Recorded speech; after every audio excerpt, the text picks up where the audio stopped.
The real reason why Michael Malone and Calvin Booth were both fired by the Denver Nuggets, extreme pettiness. Plus, does anyone actually buy that John Morant isn't throwing a grenade now that the gun celebration has been forbidden by the NBA? I'm Trevor Lane. This is the Basketball Bulletin. Make sure you subscribe to the channel right now. About 70% of you watching this are not subscribed. If you're among them, hit that subscribe button. It's free. Joining me is Donnie Freeman. Donnie, sometimes you expect adults to act like adults, and then other times you find out that they wind up in these petty squabbles and act like children. That seems to be the case here with Michael Malone and Calvin Booth. Yeah, this story on them is pretty crazy for sure. I'm still in disbelief if this is actually what was happening, because there's no way that an NBA team is run like that. That's ridiculous. So get this, right? This is coming out of ESPN. Malone and Booth saw the world completely differently. That's fine. That happens, right? But the tension manifested everywhere. The situation was unsustainable. Coach Malone and Calvin couldn't fix it because they made the situation all about themselves. If you were one of Calvin's guys, Malone doesn't want to play you. Over time, players tuned out Malone from the top of the roster down, multiple sources said. So if you were seen as one of Calvin's guys, as a guy that Calvin Booth drafted, Malone wasn't interested in playing you because you were drafted by Calvin Booth. And he actually did this to the detriment of the team. Look at this. Zeke Naji, who was Calvin Booth's one of his first draft picks as the new GM of the Denver Nuggets. So obviously there's a connection there. Analytics show he's better as a 4 than as a 5. And if you play him as a 5, he looks terrible. And Donnie, I pulled the numbers. Oh my God. His advanced metrics, he's the worst center in the NBA. He's not 0 percentile. I don't know if I've ever seen that. 0 percentile, and yet he spent 33% of his minutes there. As a 4, he's in the 87th percentile. Now, he's still spent 2/3 of his minutes at the 4, but to spend 33% of your minutes at the place where you rank as the worst in the NBA, like, I get it why Nugget staffers were questioning whether or not Mike Malone was just playing him there to make Calvin Booth look stupid. Look at the humongous swing in plus minus. That's a 40-point swing. That's insane. And the thing, it's not like it's new. Look at last year. He was in the 6th percentile at center and spent 94% of his minutes there. That's ridiculous. That's insane. Like, that's a great call out, because this is something that would have easily gone lost in the sauce with all this. Yeah. Because this is crazy. Like, this is absolutely torpedoing a team intentionally. Like, he's doing this to just get back, which is crazy. Yeah. And there's, I don't know if we got to that or if we were going to get to it, but basically there's always been bad blood between these two. And Malone didn't agree with a lot of the roster decisions in general. And that's another thing, is you can't have these guys not agreeing on the basketball philosophy of your team and what kinds of players you're going to employ on the roster. Like, you can't have that. Yeah. And if you're the coach, you're kind of at the mercy of the GM, because he's the one that's going to, decide what players are on your roster. But there has to be open communication there, which it seems like there wasn't. Yeah, they have to get along. And so finally the Nuggets just said, screw it, we're firing both of you then. We're getting rid of both of you. If stuff like this is going on where you're playing a guy to the detriment of the team, just to make the GM look bad. And players are going to remember that kind of stuff too. Players are going to look at that stuff and say, he's not looking out for our best. For players, this is just like with the coach, just like with the GM, this is their careers. This is their livelihood. And you can't have a coach screwing around doing stuff like this. So when you see something like this, it's like, okay, that kind of makes sense why the Denver Nuggets had to move on from him and Booth as well. And this isn't something they didn't know and they couldn't see. I'm sure that even the players knew that when he's at the center, bad things are happening. There's a 40-point swing there. That's ridiculous. Plus 11 to minus 30, basically, as a center. Like, there's no way nobody noticed this, and he was just doing it and getting away with it. It's kind of insane. I wonder if there's any other players that something similar happened with as well on this roster. There was the whole Jalen Pickett thing that we covered yesterday as well, where there was concern that he wasn't giving him more opportunity. He was leaning more into Russ instead. Like, this seems to be something that he was just intentionally doing. And so maybe he did run his course. I mean, he was there for 10 years. Didn't feel like 10 years to me, but maybe he ran his course. And I saw a report earlier today that nobody's really missing him. Nobody's sad that he's gone or anything either. So he just was rubbing everybody the wrong way. There was the whole thing on him being harder on certain guys and all this other stuff. And maybe that's a piece of this too. Maybe he was harder on Calvin's guys, as you know, they've been dubbed, and just really bad optics all around.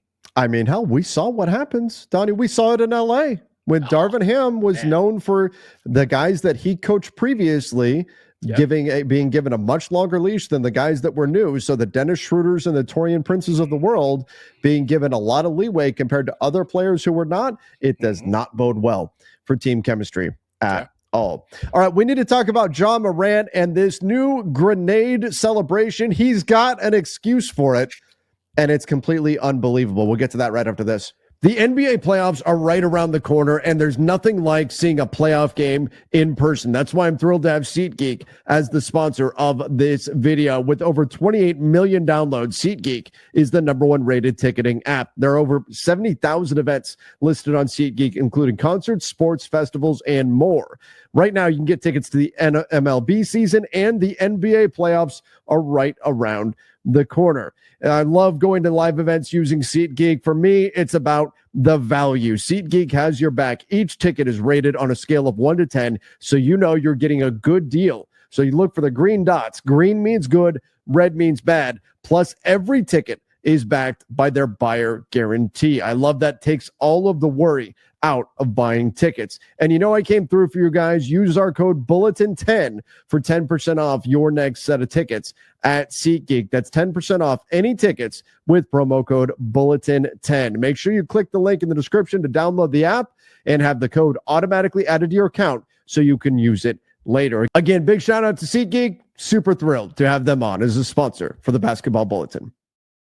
All right, that is SeatGeek. They do a phenomenal job, and we appreciate having them on as a sponsor for the show. But Ja Morant has a new celebration. Well, here, let me just show this to you. What does this look like? This celebration here that Ja Morant is now doing, it immediately got called a grenade celebration, and I think it's obvious why.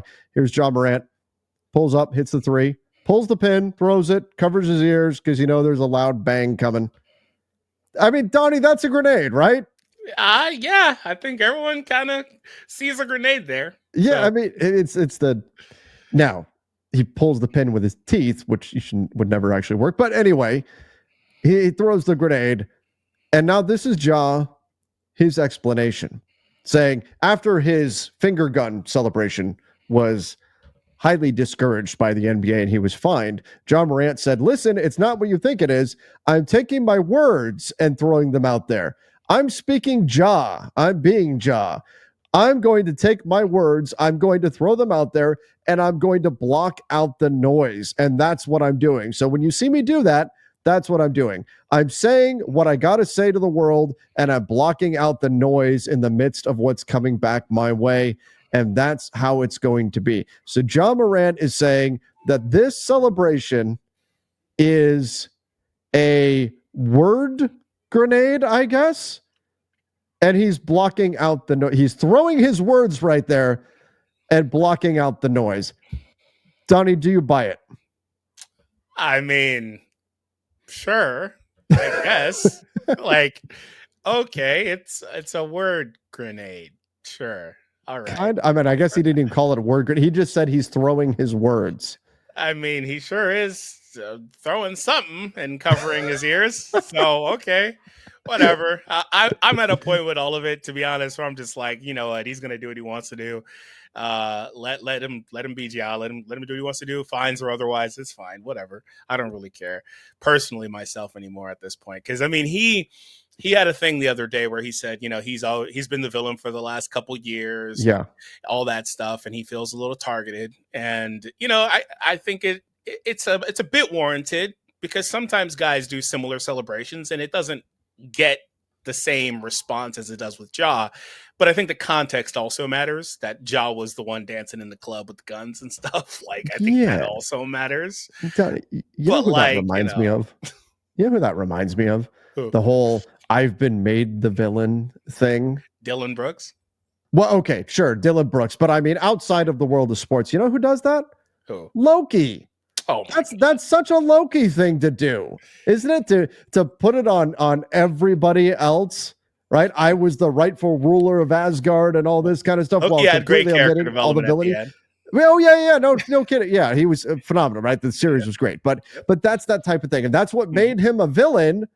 Was trying to play off and trick everybody and twist things to not present himself as a villain without actually looking at his own actions. Isn't John Morant doing the same thing by saying, "Oh, I've been made into a villain and I'm playing that role," or like, isn't he doing the same thing? Yeah, sure. Absolutely. And I think there's a valid argument for the people that say, like, we don't want to see any of this in general. Like, it's such a bad example, all that type of stuff. And I think that's absolutely true. But in this case, I mean, Ja, he got fined and the very next day was back doing handguns. So like, he just kind of, it's whatever at this point. Like, he's just going to keep on doing it. So should the NBA do anything about it at this point? Because I mean, what else can you do? So he did the handgun thing. And then the NBA said, don't do that again. He immediately did it again. So they fined him. And now he's going, okay, well, I'm not doing that anymore. Now I'm doing this. Yeah. This is a child testing a parent. That's what's happening here. As a teacher, I've seen this in the classroom. What? I'm not doing that. What should the NBA do? Should they even bother? Or should they just say, well, the way his team's playing, he's going home soon anyway? Well, he's got plausible deniability, right? I mean, by saying it's his words? Yeah, I mean, he does, right? Like, could he, to be fair, could he have said the guns weren't guns? They were like, I don't know. I was shooting my words. I was pointing my words. He could have just That's what I was doing. He could have said whatever. As the NBA, it's up to them at their discretion to call BS on that. But yeah, I mean, hey, sure, I guess with this, I don't know what they can do. They're not going to suspend him over this. I don't think they're just going to, I guess, maybe fine him again. Maybe more expensive fine. Keep finding it. Like, I don't know what you do at that point. I mean, the NBA wants to distance themselves from violence and weapons and things of that. Now, again, we've seen other guys do similar stuff. We've seen other guys do it. We see guys do, what was it? The 3 arrow, right? We see guys do that. I thought the problem they had was the finger gun thing was it was at the bench. Maybe they're fine with this. Maybe the NBA just says, you know what, just let it be, and we'll just move on. Yeah. But they didn't like the big ball celebration either. They did not. They did not like that either. I guess they're not fans of Major League too. But I guess the NBA at this point just needs to decide, like, do they, again, it's like parenting. Do they want to, is this a battle they want to fight? Do they want to fight this battle right now heading into the playoffs, or do they want the attention to just be on the postseason? Yeah. What I will say is, a couple of years ago, before all the gun stuff, there was a legitimate like talking point or argument for Ja to be one of the next American faces of the league. Yes. I think that ship has absolutely sailed with all of this. Like, I just don't see it happening at this point. And I'm not even sure he wants that or cares about that. I mean, I don't know if it was, I think it was Ant or LeBron. Those guys were talking about how that's something most people don't really want or shouldn't want, whatever, earlier this season. But I think with Ja, I think the way that if you really want to like penalize or punish, quote unquote, maybe it's elsewhere, like less TV showings or things like that. Maybe that's what they do. Make them less nationally televised, the Grizz? Yeah, maybe they do something like that, But yeah, like I said, I mean, I can understand both sides of it. Sure. Where people are like, oh, this needs to go. And other people are like, it's not that big of a deal. But the context, I think, does matter that Ja was in that situation previously. He put himself there. And the NBA has repeatedly tried to rehab, for lack of a better term, that behavior out of him. And he keeps on going back to it one way or another. So I'm not really sure what the alternative is. That's the challenge, right? It's defiance of what the NBA is asking for from him. And like you said, going back to the whole face of the NBA thing, man, they can't afford this.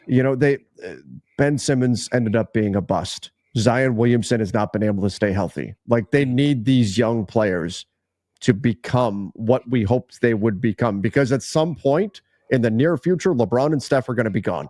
Yeah. And it's need the emphasis on guys. American too, because we do have other guys like Luka, Wemby, this and that. It's just we've never not had somebody that's an American that's also up there in that conversation. But maybe that's just the next progression of the league. Maybe that's just where we go. Maybe. Well, everybody, let us know your thoughts in the comments down below about Michael Malone and the pettiness we saw with him and Calvin Booth. Was the firing now warranted based on what's coming out here? And then, John Morant, do you buy Ja's excuse? And what, if anything, should the NBA do about it? Let us know in the comment section. Till next time, everybody. See ya. Stay safe. Oh, and go check out our latest video about the real king foul merchant in the NBA. Go check that out right now.